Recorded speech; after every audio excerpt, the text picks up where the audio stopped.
Today we're going to work problems similar to what we worked before, but the problems that we work today, the difference is when we're doing the problems, we have different masses, and the difference is that this pulley now is going to have a mass. Okay? So when we're looking at these types of problems, again, we have to first establish our sign convention. And this problem, there's friction present, but because the pulley has mass, we have a torque acting from the center of the pulley. So this is going to be the difference. Okay? So in these types of problems, not only are we summing forces, and we're saying summation of F is equal to ma, we're also going to be summing torques, and we're going to say summation of torque is equal to I alpha. Now, the key to doing these problems is that we have to substitute in different variables in order to solve it. We can't have a bunch of different variables. All right, where do I start with the problem? So again, I have this mass, I have the pulley which has mass, and then I also have this mass here. So let me read the problem and write down the given so I have that first off. So it says M1 is 3 kilograms and mass 2 is 2 kilograms and the mass of the pulley is 1 kilogram. It has a radius of 10 centimeters. So right away I'm going to take the 10 centimeters and I'm going to convert it to meters. Now, why is the radius of the pulley important? Well, remember that there's a force here, there's force here, and this force times the distance to the axis of rotation is going to cause what? A torque, right? And what we're going to see here is that the tension, because this is creating a torque, this tension, before we did the tension was the same, the tension here is going to be different than the tension here. The tension is not going to be the same. Okay. Now it says the coefficient of friction of the horizontal surface, so mu sub s is equal to 0.2 and mu sub k is equal to 0.1. So the first thing it says is determine the acceleration of the system. Because they want the acceleration, we're going to be using mu sub k because it's already moving, which is kinetic. So we want to find A. B, the tension in both strings, T1 and T2. C, the angular velocity of the pulley at t is equal to 4 seconds. And then D, the velocity of M2 at t is equal to 4 seconds. So where do I start with a problem like this? The best thing to do is to start with your free body diagrams. So each thing is going to have a free body diagram. Now normally it's always easiest to start with the hanging block. So here's my hanging block, which is M2. And I have the weight acting down. So this is FG2, which is M2G. And then going up, I'm going to have T2. Now I'll look at this block. Now remember, if it's moving this way, this is going to be my sign convention when I'm summing forces. So now here is the block here. This is M1. So the tension is going this way. This is T1. If the tension is going this way and that's the way it's moving, that means the frictional force is going in the opposite direction. Because there's friction, because there's surfaces in contact. The weight is acting down, so this is going to be FG1, or I could just call it F1, is M1G. And then the normal force is up like this. What's different now is we have the pulley. So the pulley has a mass, I'll call it big M, and the weight acts down. So this is going to be the mass of the pulley times gravity. And then we have this force, because this is here, we have this perpendicular force here, or Now, also on this free body diagram, I have T2 here, and I have T1 here.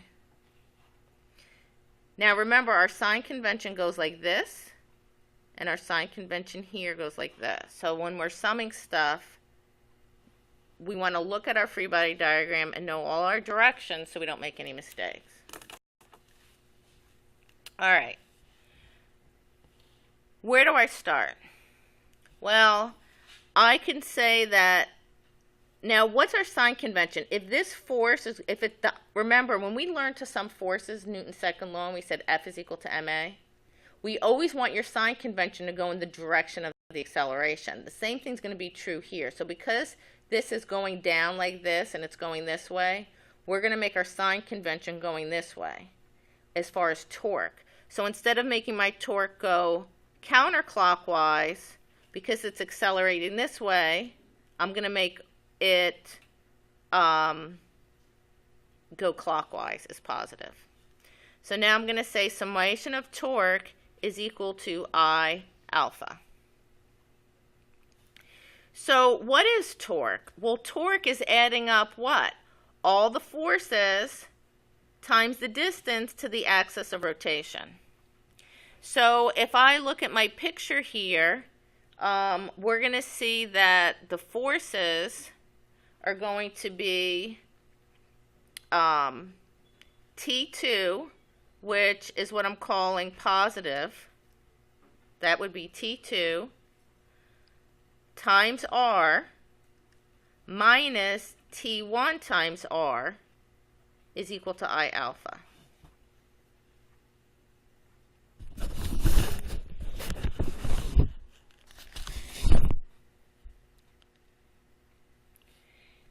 Now, you have to look at the cylinder. The pulley is a cylinder. So I would have to look up what is the moment of inertia of a cylinder. The moment of inertia of a cylinder is 1/2 mr squared. So I would substitute this in here. Now, this asks me to find the acceleration. Do I even see acceleration anywhere here? No. So I'm going to say what is T2 and T1. In order to find T1 and T2, I'm going to have to look at these two free body diagrams and sum forces, and then substitute that in here. So what I'll do is I'll do that on the side. So let me start with this block since it's easiest. I'm going to say down is positive. Summation of F is equal to M2A. So now what are the forces acting here? Well, I have F2G, which is M2G. So I have M2G, which is positive, minus T2 is equal to M2A. Now remember, I want to substitute what T2 is in here. So I'm going to rearrange this and say M2G minus M2A is equal to T2. So now I've found T2, which I can substitute in over here. Now I'm going to do this block. Okay? So when I do this block, it's accelerating this way.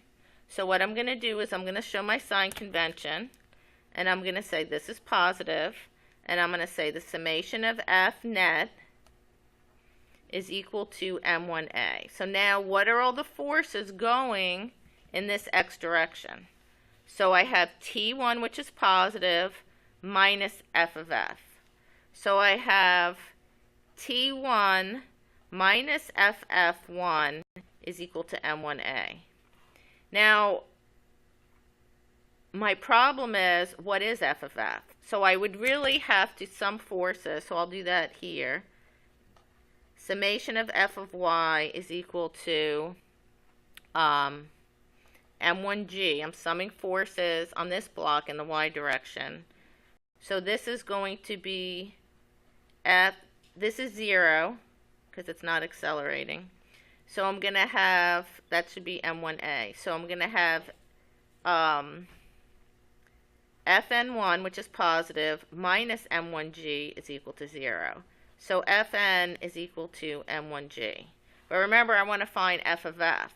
So I know mu is equal to f of f over f of n. So f of f is equal to mu times f of n, which is equal to mu m1g.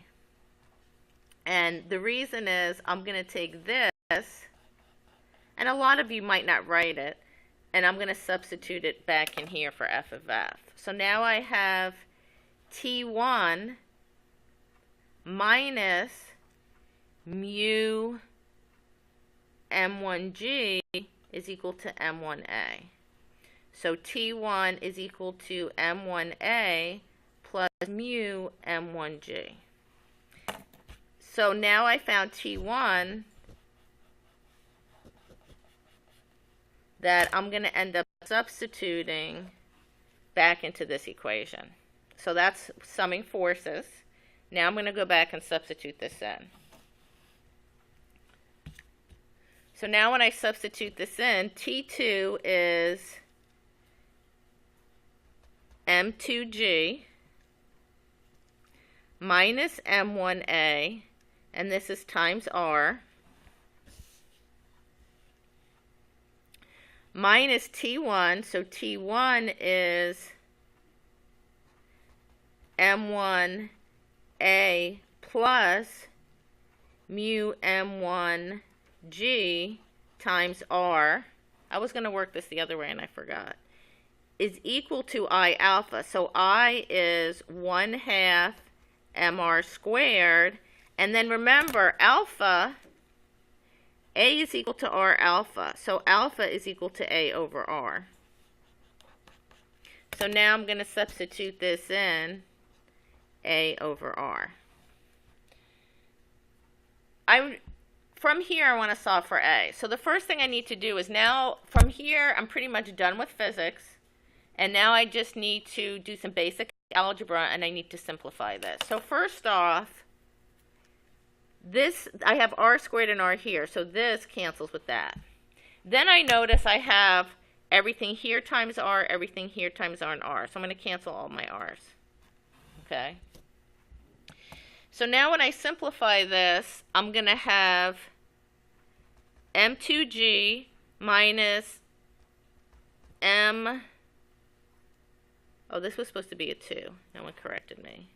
So I'm going to have M2G minus M2A minus M1A minus mu M1G is equal to 1/2 MA. Plus mu M1G. Oh no, this is minus and that's a minus. So this is a minus. All right, so basically what I need to do is I want to get the A's all by itself. So put everything with A's on one side of the equal sign and everything that doesn't have A. So do you see how this has an A? Do you see how this has an A? And then there's an A here. So I'm going to put all of these over here and leave this here. This is just algebra, right? We're done with physics. So now I'm going to have M2G minus mu M1G is equal to 1/2 MA plus M2A plus M1A. So now that you see I have the A's, I'm going to factor out that A. This is just algebra. I'm just doing the intermediate algebra steps because they might ask you a question where they want it all in terms of variables. You're not plugging numbers in. So M2G minus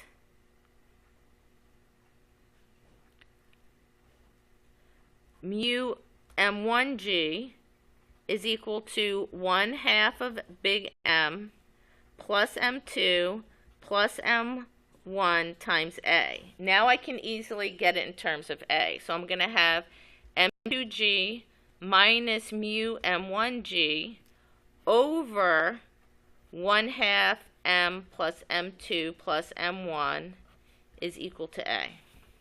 And that's it. So if they ask you for A in terms of the other variables, in this case, they gave us all the numbers, so we can just substitute it in. So we're going to have 2 times 9.8 minus 0.1 times 3 times 9.8 divided by 1/2 times 1 plus 2 plus 3. So the acceleration comes out to be 3.03 meters per second squared. So that was just part A. The rest of this problem, literally, is just substituting in. Because the rest of the problem for part B, it says, determine the tension. So for part B, let me move this up. I think I can squeeze it on this little piece of paper. So for part B, I'm just going to say T1 is equal to M1A plus mu M1G, which is 3 times 3 plus 0.1 times 3 times 9.8. So that comes out to be 11.94 newtons. For T2, you do the same thing. So T2 is equal to M2G. We already did all this. M2A, and that's going to be 2 times 9.8. I rounded that to just 3, minus 2 times 3, and that's 13.6 newtons. For part C, it says find omega F. Well, we know T is equal to 4 seconds. We know omega naught is 0. We know, and then we have to find omega F. So we know that A is equal to R alpha. So alpha is equal to A over R. So we just found A. So 3 over 0.1 would be 30 radians per second squared. So when we use the equation, omega F is equal to omega naught plus alpha T. So that's going to be 0. So it's going to be 30 times 4.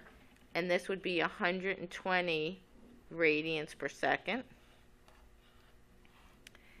And then for part D, which I'll squeeze in this little piece I have left, for part D, we have V is equal to R omega. So V is equal to 0.1 meters times 120 radians per second. So V is equal to 12 meters per second. And that's it for the problem. So the thing is, the more you write down on paper, the less you are to make a mistake. You have to draw your free body diagrams. So your free body diagrams show all the forces acting on the object, but not only are we going to sum forces, we're going to sum torque. And then it's just being very careful when you substitute things in.